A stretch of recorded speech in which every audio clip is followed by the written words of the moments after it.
आदाब KP news 24/7 में आपका स्वागत है। मैं हूं मुस्तफा आदिल। आइए सबसे पहले देखते हैं मुख्य समाचार। बिदर दक्षिण के पूर्व विधायक अशोक खेनी का शराब को लेकर विवादित बयान। कर्नाटक हाईकोर्ट ने आदि योगी प्रतिमा के उद्घाटन की अनुमति दी। साइट पर निर्माण पर यथास्थिति का आदेश दिया। मतदाताओं को लुभाने के लिए Karnataka youth fest, SD Kumaraswamy ने ये बात कही। स्कूलों में कोई सर या मैडम नहीं, केवल टीचर, केरल के राज्य बाल अधिकार संरक्षण आयोग। बिजली पानी के बिल 6 माह के लिए माफ होंगे, 1 हफ्ते में तैयार होगा राहत पैकेज। जोशीमठ संकट पर उत्तराखंड कैबिनेट की बैठक में लिया गया निर्णय।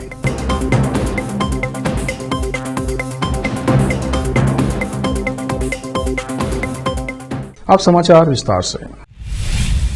बिदर दक्षिण के पूर्व विधायक अशोक खेनी ने शराब को लेकर एक विवादित बयान दिया है जो काफी निंदनीय है। अशोक खेनी ने एक रिपोर्टर की ओर से शराबबंदी के संबंध में पूछे गए सवाल पर कहा कि इलीगल शराब दुकानों और किराने की दुकानों में बेचने के अलावा मस्जिद और मंदिर में भी बेची जा रही है। किराना शॉप में शराब बेचने की बात तो ठीक थी, मगर अशोक खेनी ने मस्जिद और मंदिर में शराब बेचने की बात कही है। ये बात उन्होंने क्यों कही, ये तो वही जवाब दे सकते हैं। परंतु अशोक खेनी के इस विवादित बयान से लोगों में बेचैनी पैदा हो गई है। लोगों का कहना है कि अशोक खेनी एक एजुकेटेड और सेकुलर राजनेता हैं, परंतु उन्होंने इस तरह का बयान देकर एक नया विवाद पैदा कर दिया है। वैसे सभी जानते हैं कि मस्जिद और मंदिर मुसलमानों और हिंदू धर्म के पवित्र स्थान हैं, जहां पर श्रद्धा और आस्था के अलावा वहां पर इबादत की जाती है। ये कैसे मुमकिन है कि मस्जिद और मंदिर में इलीगल शराब बेची जाती है? अशोक खेनी का ये बयान काफी निंदनीय और हिंदू और मुसलमानों के धार्मिक जज्बात को ठेस पहुंचाने वाला है।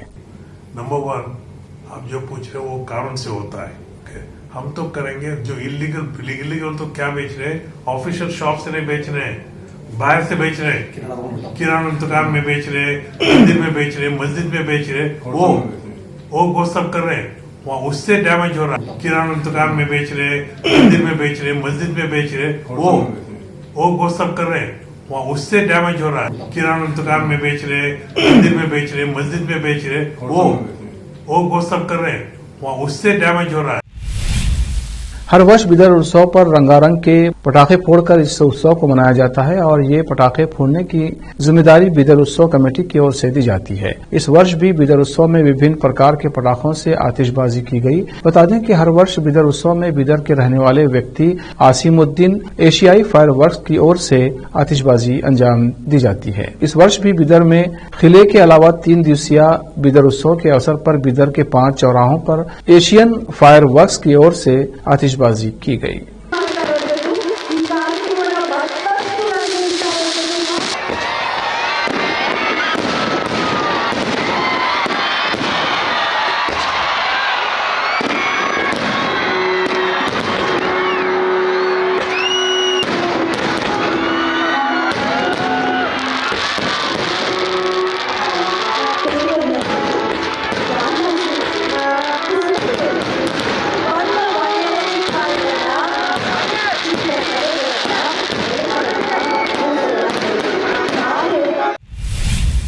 हिंदू धर्म के सबसे महत्वपूर्ण त्योहारों में से एक मकर संक्रांति, ये हर साल 14 या 15 जनवरी को मनाया जाता है। इस दिन लोग पतंग उड़ाते हैं और अपने परिवार और दोस्तों के साथ त्योहार का आनंद लेते हैं। ये एक ऐसा त्योहार है जिसे देश भर में अलग अलग नामों और रीति रिवाजों के साथ मनाया जाता है। बच्चे, बड़े, महिलाएं और पुरुष विभिन्न गतिविधियों जैसे नृत्य, गायन और आनंद के साथ मौसम के उत्सव का आनंद लेते हैं, जो विशेष रूप से तिल यानी तिल के बीज और गुड़ के साथ मनाया जाता है। संक्रांति का त्योहार सूर्य के उत्तरायण होने पर मनाया जाता है। इसकी विशेष बात यह है कि ये अन्य त्योहारों की तरह अलग अलग तारीखों पर नहीं, बल्कि हर साल 14 जनवरी को ही मनाया जाता है, जब सूर्य उत्तरायण होकर मकर रेखा से गुजरता है। ये एक ऐसा त्योहार है जिसे भारत भर में अलग अलग नाम और रीति रिवाजों के साथ भी मनाया जाता है। यह त्योहार 3 दिन तक रहता है और आज शुक्रवार को पहला दिन है। मकर संक्रांति के अवसर पर बिदर शहर में भी खूब तैयारी की जा रही है। लोग खाने पकाने की सामग्री, पूजा पाठ में उपयोग होने वाली सामग्रियां खरीद रहे हैं और इस त्योहार को मनाने के लिए उत्सुक हैं। केपी न्यूज के कैमरामैन कृष्णा का कवरेज। कर्नाटक उच्च न्यायालय ने शुक्रवार को स्पष्ट किया कि चिकबल्लापुरा जिले के औलागुर्की गांव में ईशा योग केंद्र की गतिविधियों के संबंध में यथास्थिति का आदेश आदियोगी की प्रतिमा के अनावरण के रास्ते में नहीं आएगा। पीठ एक जनहित याचिका पर सुनवाई कर रही थी, जिसमें जमीन खरीदने की अनुमति और कथित वनों की कटाई और निर्माण गतिविधियों पर सवाल उठाया गया था। हम स्पष्ट करते हैं कि 11 जनवरी 2023 का आदेश 15 जनवरी 2023 को निर्धारित कार्यक्रम के लिए प्रतिवादी 16 के रास्ते में नहीं आएगा और प्रतिवादी 16 कथित वनों की कटाई और कथित निर्माण की कोई गतिविधि नहीं करेगा। जनता दल सेकुलर के नेता एच डी कुमारस्वामी ने भाजपा पर मतदाताओं को लुभाने के लिए स्वामी विवेकानंद जयंती का दुरुपयोग करने का आरोप लगाया है। उन्होंने कहा, भाजपा ने हुबली में सार्वजनिक धन से लेकिन अपने चुनावी लाभ के लिए युवा महोत्सव का आयोजन किया है। पार्टी ने पैसे बांटकर लोगों को युवा उत्सव के उद्घाटन के लिए लामबंद किया। वे गुरुवार को कलबुर्गी के पास पत्रकारों से बात कर रहे थे। ये इंगित करते हुए कि सरकार ऐसे बड़े सम्मेलनों का आयोजन कर रही है जब वो खर्च के बोझ तले दबी हुई थी। कुमारस्वामी ने दावा किया कि जनता आगामी विधानसभा चुनाव में भाजपा को खारिज कर देगी। उन्होंने कांग्रेस पर जनता दल एस को हाईजैक करने का भी आरोप लगाया। केरल राज्य बाल अधिकार संरक्षण आयोग ने राज्य के सभी स्कूलों को निर्देश दिया है कि वे स्कूल के शिक्षकों को उनके लिंग की परवाह किए बिना सर या मैडम के बजाय टीचर के रूप में संबोधित करें। केरल बाल अधिकार पैनल ने निर्देशित किया कि संबोधित करने के लिए सर या मैडम जैसे मानदंडों की तुलना में टीचर अधिक लिंग तटस्थ शब्द है। KSCPCR के आदेश में सर और मैडम जैसे शब्दों को बुलाने से बचने का भी उल्लेख किया गया है। पैनल के अध्यक्ष KV मनोज कुमार और सदस्य C विजय कुमार की पीठ ने बुधवार को सामान्य शिक्षा विभाग को राज्य के सभी स्कूलों में टीचर शब्द का इस्तेमाल करने के निर्देश देने का निर्देश दिया। बाल अधिकार आयोग ने ये भी कहा कि सर या मैडम के बजाय टीचर कहने से भी सभी स्कूलों के बच्चों के बीच समानता बनाए रखने में मदद मिल सकती है और शिक्षकों के प्रति उनका लगाव भी बढ़ेगा। सूत्रों के अनुसार शिक्षकों को उनके लिंग के अनुसार सर और मैडम संबोधित करते हुए भेदभाव को समाप्त करने की मांग करने वाले एक व्यक्ति द्वारा दायर याचिका पर विचार करते हुए निर्देश दिया गया था। अब वक्त है एक ब्रेक का। ब्रेक के बाद जल्द लौटते हैं। हिंदुस्तान के हर कोने में हम हैं मौजूद। 24 घंटे हालात पर गहरी नजर, खबरों से जुड़े चुपते सवालात और आपको दिखाता है धार्मिक, सामाजिक, राजनीतिक, लोकल और इंटरनेशनल न्यूज की सबसे बेहतर कवरेज जो आपको रखती है हर पल बाखबर। देश और दुनिया भर की खबर के लिए देखते रहें KP News 24/7। 9945283920 8482221297। ब्रेक के बाद फिर एक बार आपका स्वागत है। आइए देखते हैं आगे के समाचार।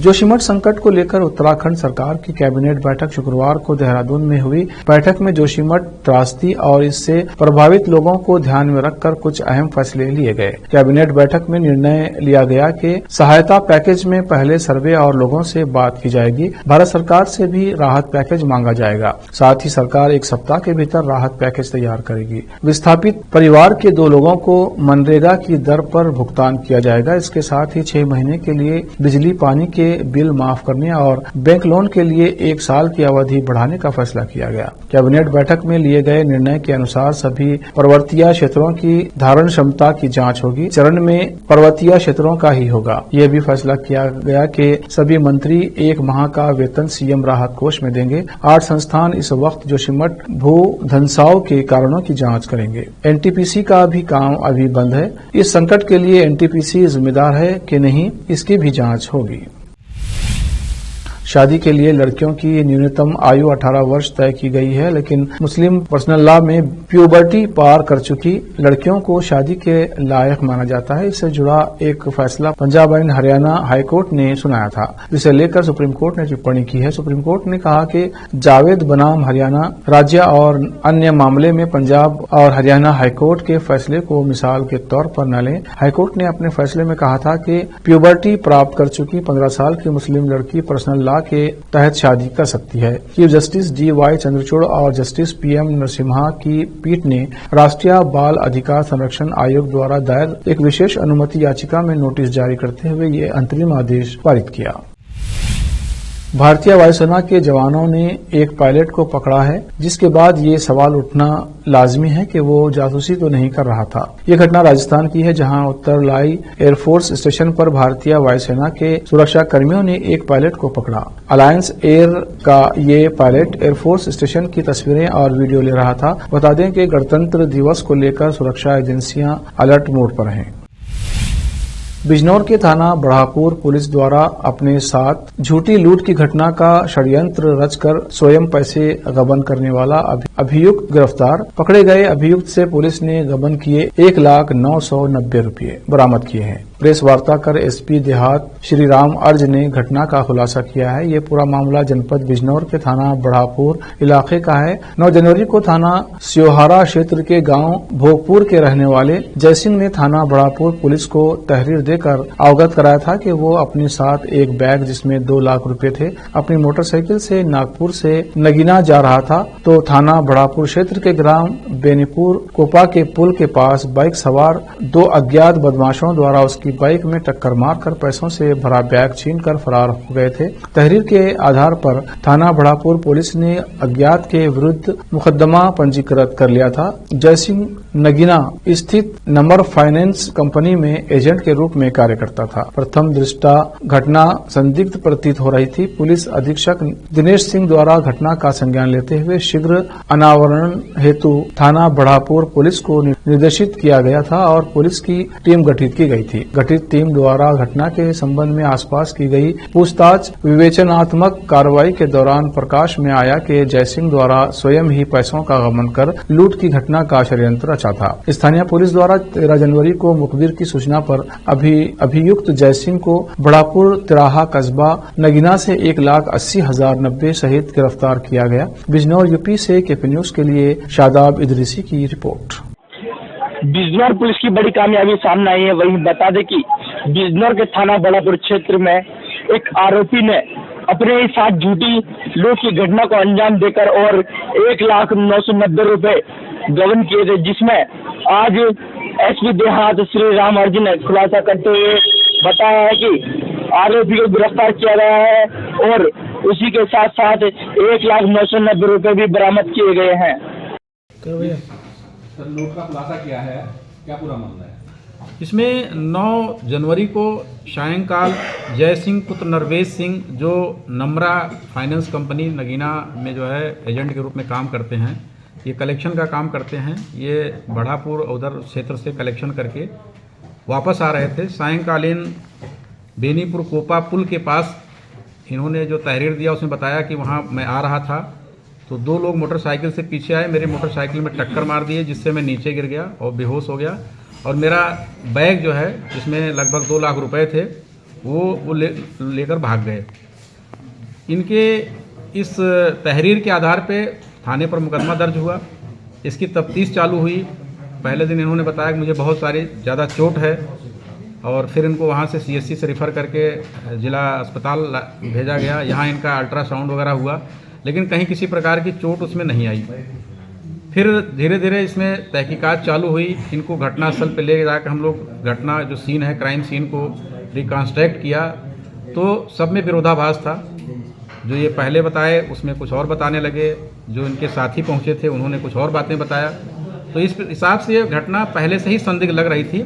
इसमें हम लोगों ने टीम बना करके उत्तरी दिल्ली के वजीराबाद इलाके में मंगलवार शाम को हुई ATM की कैश वैन लूट की घटना के 2 CCTV फुटेज सामने आए हैं। इन फुटेज में बदमाशों को नकदी से भरा बैग लूटने के बाद पैदल ही गली में भागते देखा जा सकता है। कैश वैन में लूट के बाद सिक्योरिटी गार्ड की गोली मारकर हत्या कर दी गई थी। घटना 10 जनवरी की शाम की है। लूट और मर्डर की वारदात के CCTV फुटेज में देखा जा सकता है कि CMS कंपनी की कैश वैन वजीराबाद इलाके के जगत सिंह फ्लाईओवर के पास खड़ी होती है। इसके बाद कैश वैन से पैसे से भरा बैग निकालकर आईसीआईसीआई बैंक के एटीएम में रखा जाता है, तभी एक शख्स कैश वैन का एक चक्कर लगाता है और वो कैश वैन में तैनात 55 साल के सिक्योरिटी गार्ड को गोली मार देता है। इसके बाद सड़क पर भगदड़ मच जाती है। इसी बीच हमलावर तेजी से एटीएम के पास आता है। वो एटीएम में खड़े कैश वैन के स्टाफ को पैसों से भरा बैग देने के लिए कहता है। स्टाफ बैग देने के बाद भागता है। वहीं हमलावर भी बैग लेने के बाद पैदल निकल जाता है। जानकारी के अनुसार कुल 10.78 लाख रुपए की लूट को अंजाम दिया गया।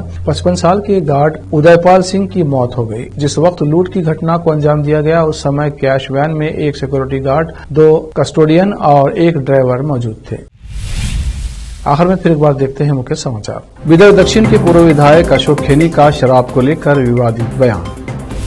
कर्नाटक हाईकोर्ट ने आदि योगी प्रतिमा के उद्घाटन की अनुमति दी। साइट पर निर्माण पर यथास्थिति का आदेश दिया। मतदाताओं को लुभाने के लिए Karnataka youth fest, HD Kumaraswamy ने ये बात कही। स्कूलों में कोई सर या मैडम नहीं, केवल टीचर, केरल के राज्य बाल अधिकार संरक्षण आयोग।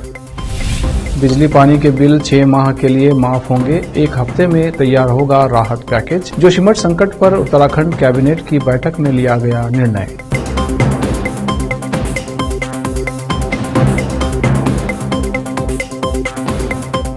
केपी न्यूज में इतना ही। देश प्रदेश के समाचारों के लिए देखते रहिए केपी न्यूज 24/7। धन्यवाद।